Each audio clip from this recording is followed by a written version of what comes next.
Great. Erev Tov. Welcome, everyone. Friends, wherever you are, welcome to our first ever virtual Harga'ah. Thank you for joining.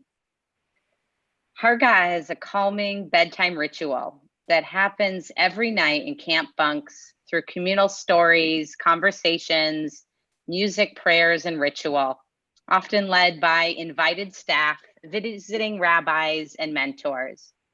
The word Harga'ah means calming.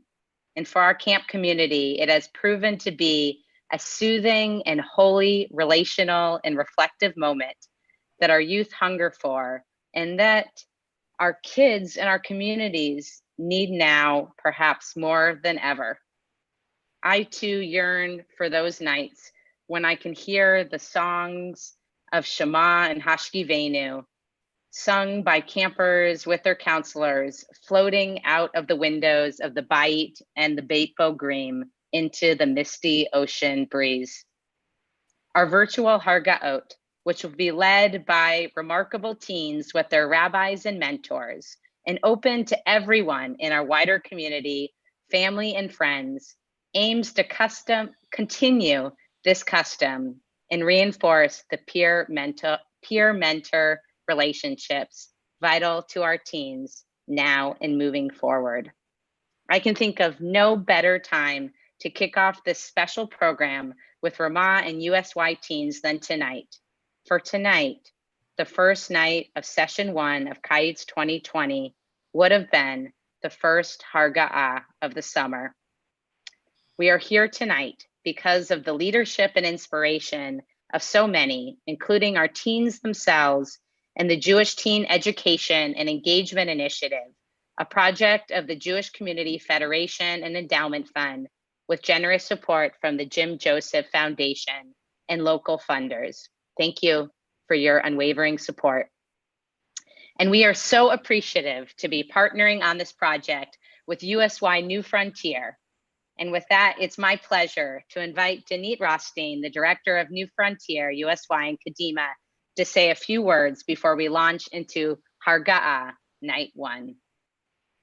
Thank you, Rabbi Sarah, for that introduction. Again, I would like to reiterate the thank you to the funders who were able to help us put on this collaboration between New Frontier and USY. It's a great partnership that has been a long time coming, and we are so fortunate to be able to put this together. We had our first joint event just a few weeks ago, and now for our nightly Harga'ah that we can put on, we are so grateful. So thank you, Rabbi Sarah, for that. We are so excited to partner with Ramah Galim on this initiative. The importance of mentorship for our teens during this time is in great need. There's a lot going on in the world, and there's a lot going on where the mentorship of our leaders in the community to our teens is in great importance at this time. I want to thank everyone for their initiative in putting this together, for our teens who are volunteering to be a part of it, and for the mentors to come on and speak with our teens on Facebook Live and YouTube Live and be present with our large community.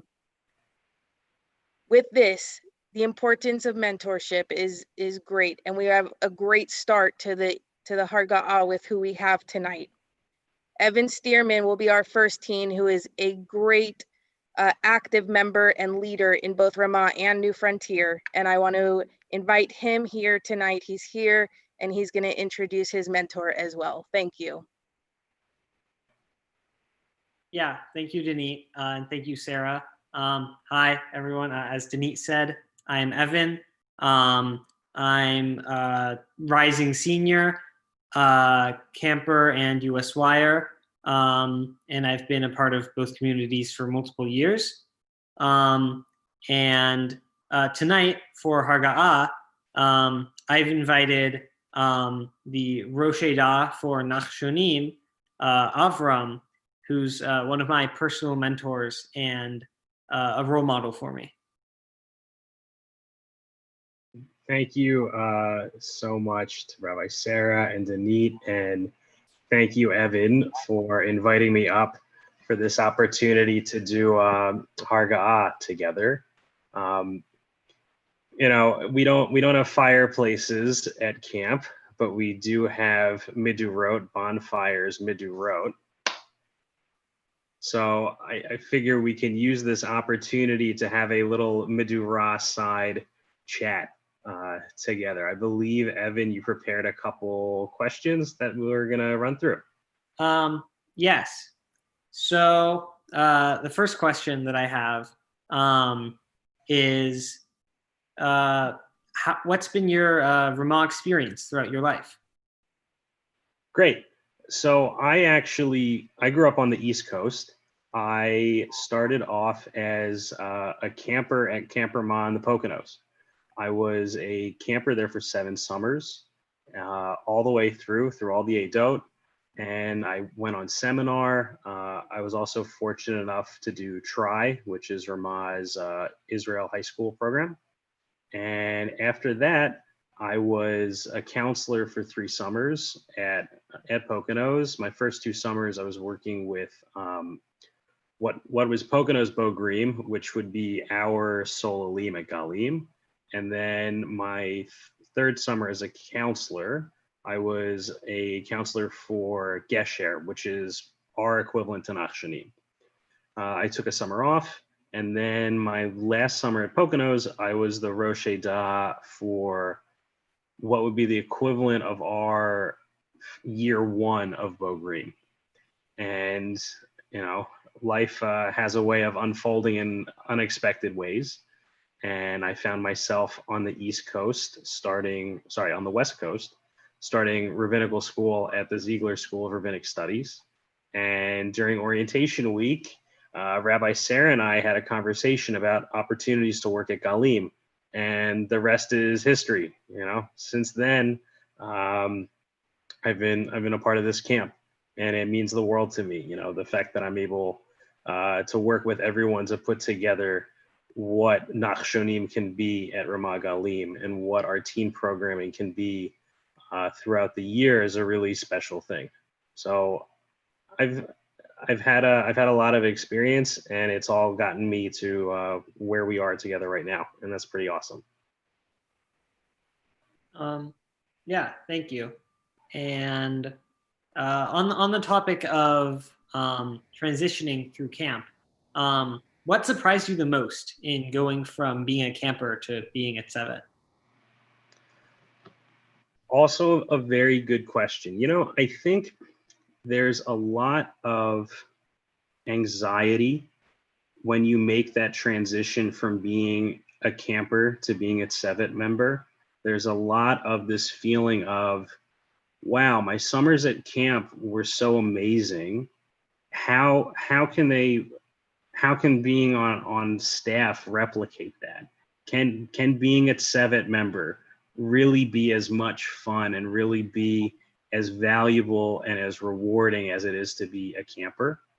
And I think whenever you come back for your first summer on Sevet after being a camper, it's scary, right? Because you have these memories that are so important to you, and I think you're afraid of, is this new experience going to live up? And I know I was anxious when I made the shift. And let me tell you, as somebody, right, who's been a Sevet member for going on 5 years at this point, being a Sevet member is a beautiful thing. And as wonderful as it is to be a camper and to experience the magic that is camp, being in a position to help create the magic for other people and to help facilitate that growth, it's apples and oranges. It really is something else. And to anybody who's thinking about making the shift, I promise that it's more than worth it. Yeah, thank you. I'll make sure to keep that in mind for next year when I plan to come back on staff. Yeah. Yeah. So here's a little fun camp-related question. What's your favorite camp meal? My favorite camp meal. That's Is Tammy watching this? You know, If I were you. I feel like the bet koof, the barbecue, the bet koof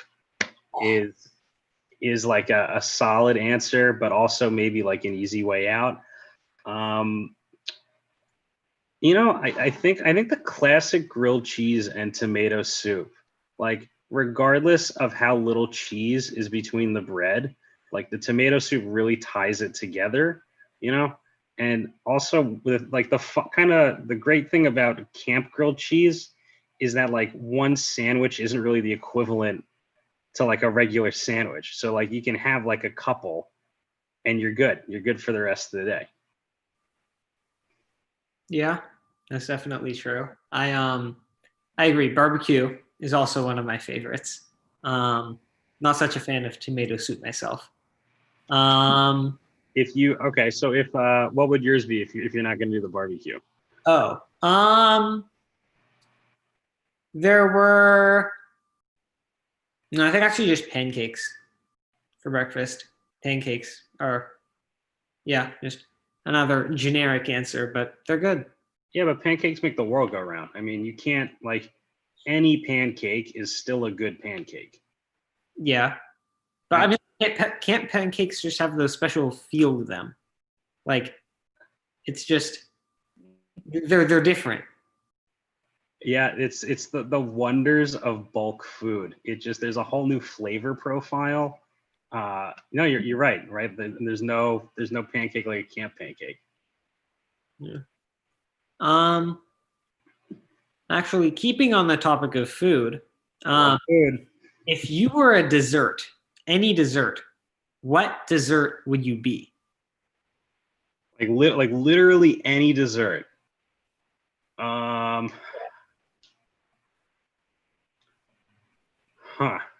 Okay, we're gonna expand beyond the like regular dessert sphere. All right, we're gonna broaden our minds. So there's this Indian dessert which is the bomb. All right, like literally the best thing ever. It's called Gulab Jamun, and it's basically like a little like fried dough ball, but it's like cake. It's like a fried cake ball that they then pour like honey syrup over. So it's like a fried cake pop covered in honey syrup, and like that after the end of a meal, it's the best thing ever. Like it totally just like rounds off the whole meal, and like it gives you like that sweet that you're looking for, and it's perfect. And it's like complicated and it's dense, but it's also light. It's really, really good. And I doubt we'll see that at a camp dessert, but one can hope. Yeah, it sounds like a donut hole, but made a lot better. That's you know what that's a better way to put it. It's basically like a donut hole covered in syrup. Yeah. Yeah, right. That and a cup of coffee, done. All right. I'm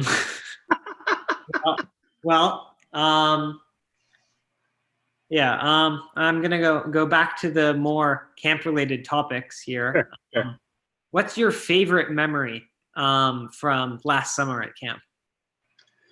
That's you got some really good questions here, Evan. Look, I've got a lot of great memories from last summer.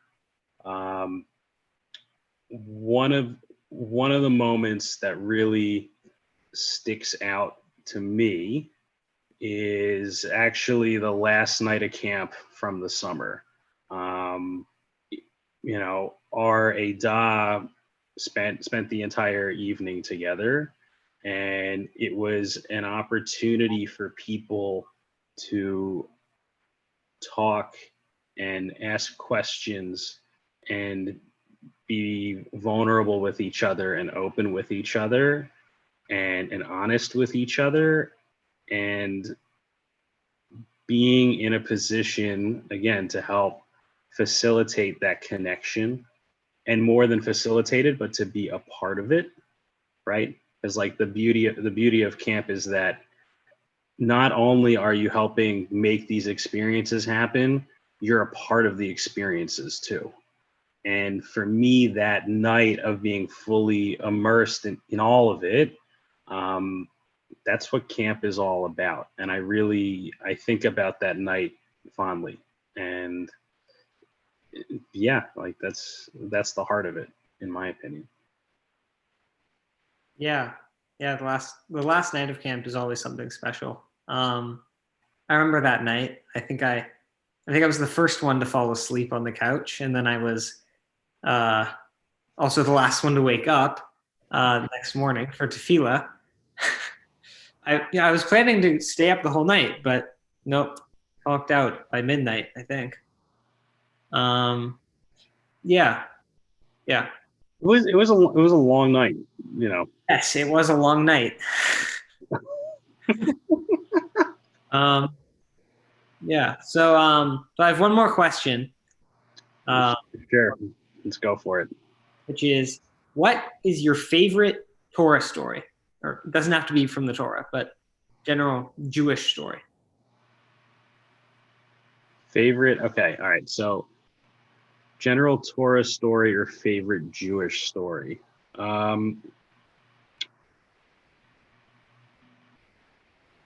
Also a very thoughtful question. You know, it's not my favorite, but it's definitely up there, right? So one of the things that we learn, there's an idea that your name has a lot to do with who you are, meaning that it influences your personality and it influences sort of the way the universe aligns in your life. You know, not everybody holds by this, but regardless of how far you take the importance of a name, it's pretty clear that names are really important in our tradition. And so for me, you know, the story of Lech Lecha, of you know, the Holy One coming to Avraham and saying, hey, like, pick up all your stuff, uproot yourself from everything that you've established. Because we forget at that time that Avraham, you know, he was in that timeline, he was middle-aged, more than middle-aged, actually. You know, he was set up, he was established. You know, he wasn't somebody looking for another growth opportunity. You know, he was in his 70s when this happened. So at that point, most people are like, I've had enough growth opportunities, I'm done, right? And the fact that we have this story of somebody having an experience when they're totally comfortable, and that God, the universe, the Holy One, whatever word is meaningful for you, reaches out, and then that this individual reaches out to the fact that the Holy One is reaching out to them, and that there's this connection, and that there is this moment of trusting the uncertainty and recognizing in your kishkas, like, oh, this is something I have to do, not knowing where it's going to lead, but knowing in your gut, like, I have to do this thing. For me, I find that very inspiring. And for me, it's also been something that's been in sort of my subconscious in the way I go about this world, in recognizing the opportunities, apparent and the subtle ones, that present themselves, and taking the risk to see where that opportunity leads. And I think that it's very powerful to me that one of our ancestors, right, numero uno, if you will, one of his defining characteristics was that he took a risk not knowing how things would play out. And I think it's another piece of the text. It's another piece of the story that we can learn from. And, you know, I think during everything that all of us are handling and dealing with and holding right now, remembering that there's value in seeing where you put your feet, regardless of where you wind up going, but knowing that you have to do what you have to do, and sort of leaning into the uncertainty and trusting that at the end of the day, the path will come out straight is really empowering. And I know for me, it offers some clarity, especially when things seem muddled. So, good question, Evan. Thanks. That was insightful. Yeah, I bet you weren't expecting an on-the-spot drosh for this Harga, huh? Yeah. Neither was I. Well, I think with that, you're ready to become a rabbi. I'm getting there. Thank you. I got a couple more years. Yeah, and I think with that, it's time to pass the baton back to Sarah to finish it off. Or Thank you, Avram. Thank you, Evan. Thank you, Danit. Before we close, before we say Laila Tov to our USY community and our camp community, I think in honor of this first night, we'll sing a little Harga'a. A little Rod Hayom, which is one of our favorite camp songs. Evan, do you want to help lead us in Rod Hayom? Or Avram? I got it. No worries. Got it? Okay. Yep. Okay. All right. Everybody put your arms crossed. All right. Do a little sway. Okay. Rad Hayom Shemesh Dom Kochavim Notzitzim Bamarom Laila Ba Lel Nucha Shalom Shalom Laila Tov Nitzanim Kochavim Solerim Ve'avitzim Bogrim Venachshonim Laila Tov Galim.